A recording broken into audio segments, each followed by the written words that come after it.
आज हम बात करेंगे कि पोर्टफोलियो टर्नओवर रेशो यानी कि पीटीआर को कैसे कैलकुलेट किया जाता है। म्यूचुअल फंड इन्वेस्टर्स के लिए पोर्टफोलियो टर्नओवर रेशो एक बहुत ही इंपॉर्टेंट रेशो है और हमने कुछ टाइम पहले एक वीडियो में इसे अच्छे से कवर भी किया है। आज हम बात करेंगे कि पीटीआर कैलकुलेट कैसे करें। पिछले वीडियो का लिंक आपको डिस्क्रिप्शन में मिल जाएगा। पर जिन लोगों ने ये पुराना वीडियो नहीं देखा है उन लोगों के लिए पोर्टफोलियो टर्नओवर रेशो रिवाइज कर लेते हैं। पोर्टफोलियो टर्नओवर रेशो या पीटीआर आपको बताता है कि एक म्यूचुअल फंड मैनेजर एक टाइम फ्रेम में कितना frequently securities buy and sell कर रहा है।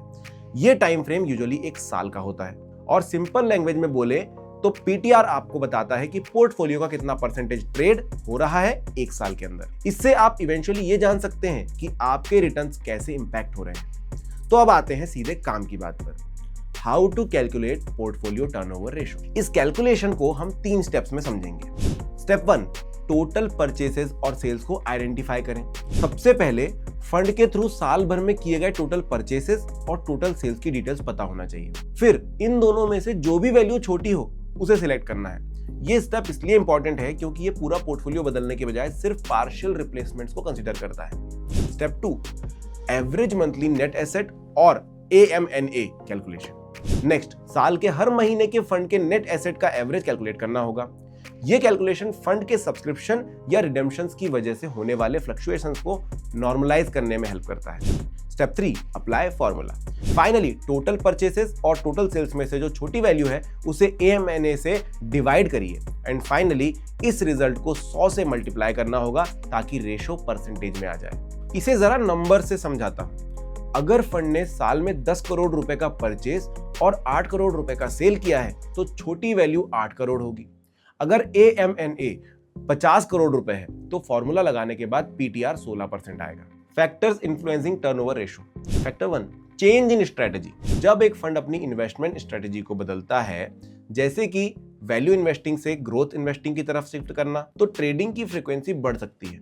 ये पोर्टफोलियो के कंपोनेंट्स को एडजस्ट करने के लिए किया जाता है। Factor 2, market volatility. जब शेयर मार्केट में वोलेटिलिटी ज्यादा होती है तब फंड मैनेजर अकॉर्डिंगली पोर्टफोलियो को एडजस्ट करता है, अपॉर्चुनिटीज का एडवांटेज लेने के लिए और लॉसेस को मिनिमाइज करने के लिए। इस टाइम पर ज्यादा ट्रेडिंग करी जा सकती है। Factor 3, index changes.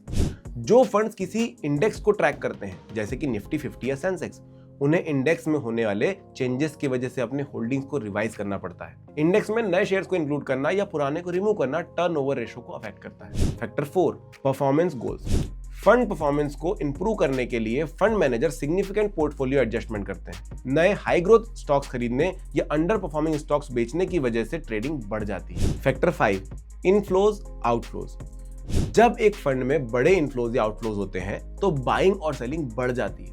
फंड को नए इनफ्लोज के लिए स्टॉक्स खरीदने होते हैं और आउटफ्लोज के लिए स्टॉक्स बेचने पड़ते हैं। अब अगर आपसे कोई भी पूछे कि पोर्टफोलियो टर्नओवर रेशो क्या होता है या उससे रिलेटेड फैक्टर्स क्या होते हैं, आप आराम से बता पाएंगे, है कि नहीं? अगर आप एक नोवाइस इन्वेस्टर हैं या ये एरिया ऑफ इन्वेस्टमेंट आपके लिए नया है तो अपने फाइनेंशियल एडवाइजर से बात करना ना भूलें। म्यूचुअल फंड निवेश बाजार के जोखिमों के अधीन है। योजना से जुड़े सभी दस्तावेजों को ध्यान से पढ़ें। Mutual fund investments are subject to market risk. Read all scheme related documents carefully.